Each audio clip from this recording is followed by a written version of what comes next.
face collector. Hitori-Kakurenbo, in a crumbling suburb on the outskirts of Tokyo, where the cherry blossoms rot before they bloom. 5 friends, Riku, Aiko, Haruto, Yumi, and Kenji, gathered in an abandoned house on March 22nd, 2025. The air was heavy with the scent of mildew and regret, the walls whispering secrets of those who'd lived there before.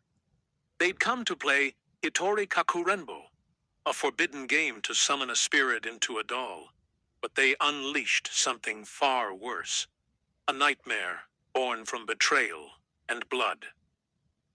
As Aiko chanted the ritual words over the rice-stuffed doll, the windows rattled, and a shadow flickered outside. The game was meant to summon a playful spirit, but the air thickened with a presence older, angrier.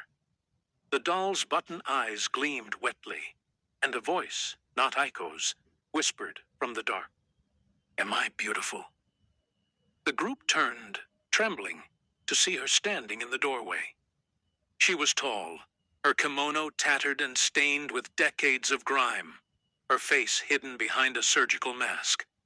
Long black hair spilled over her shoulders like ink, and her hands clutched a pair of rusted scissors, dripping with something dark and viscous. Kuchisake-onna had come, but this was no ordinary ghost. Her story was one of lust, betrayal, and a hunger that never died. Long ago, in the early 20th century, she had been Sayuri, a woman of breathtaking beauty. Her husband, a stern soldier named Hiroshi, adored her until he marched off to war, leaving her alone in their quiet village. Sayuri's vanity was her crown, and with Hiroshi gone, she wielded it like a weapon. Men fell at her feet, entranced by her porcelain skin and almond eyes. She took lover after lover, her laughter echoing through the village as she betrayed her vows night after night. When Hiroshi returned, scarred and hardened by battle, he found her in their bed with another man. His rage was a quiet storm. He didn't shout or strike her then. Instead, he waited until the village slept, then dragged her to the kitchen. "If your beauty is all you value," he hissed, "let's see how you fare without it." With a butcher's knife, he carved her mouth from ear to ear, her screams muffled by the gag he'd tied.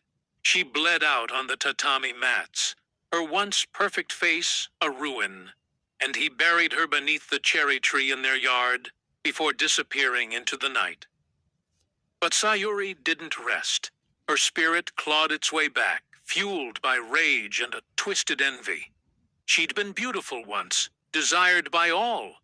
Now she roamed the shadows, seeking women whose faces rivaled the one she'd lost. She didn't just kill them. She took their faces, peeling them away with her scissors to wear as her own, a grotesque mask that rotted and fell apart, forcing her to hunt again. In the abandoned house, the friends stared at the figure in the doorway. "Am I beautiful?"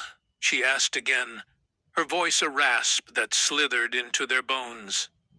Haruto, the boldest, stepped forward, his eyes tracing her elegant frame, despite the dread clawing at his chest.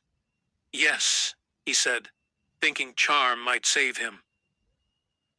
She lowered her mask, revealing the jagged, lipless gash that stretched across her face, her teeth bared in a permanent, bloody grin.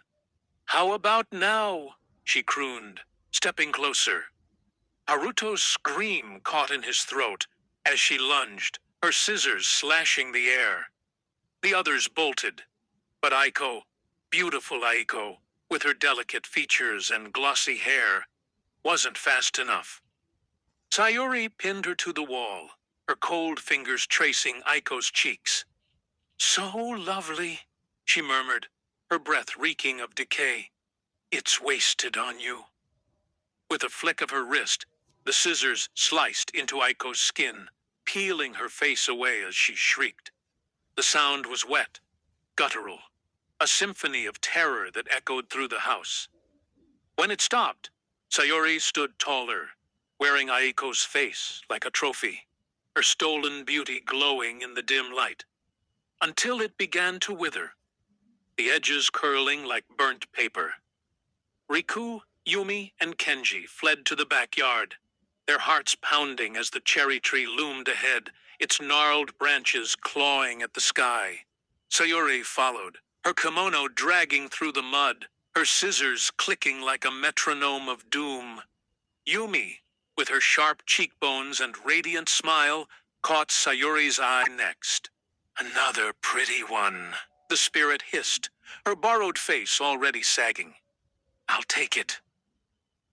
Yumi tripped, her ankle twisting in the roots, and Sayuri was on her in an instant. The scissors glinted as they carved, Yumi's cries rising into a wail that chilled the night. Riku and Kenji ran, tears streaming, as Sayuri lifted Yumi's face to her own, stitching it into place with red thread from the doll they'd abandoned. But it wasn't enough. It never was. The beauty faded too quickly and her hunger grew. Kenji, handsome but not her target, stumbled into the woods, but Raku, whose sister had always called him too pretty for a boy, felt her gaze lock onto him. You'll do, she whispered, her voice curling around him like smoke. He turned to see her towering over him, Aiko's face now a shriveled husk dangling from her jaw. The scissors rose, and the last thing he saw was her lipless grin widening as she murmured, Mine. By morning, the house was silent, its windows dark and empty. Kenji alone survived, hiding in a ditch until dawn, his mind fractured by what he'd seen. The others were gone, their faces claimed by Sayuri, their bodies left as faceless husks beneath the cherry tree. The doll from the game lay in the dirt, its rice spilling out like tears, a grim reminder of the door they'd opened. Sayuri still roams, they say, her scissors clicking in the shadows, hunting women, and sometimes men, whose beauty stirs her envy. Her stolen faces rot within hours, driving her to kill again. A cycle of vanity and vengeance that never ends. The wind carries her question through the streets. Am I beautiful?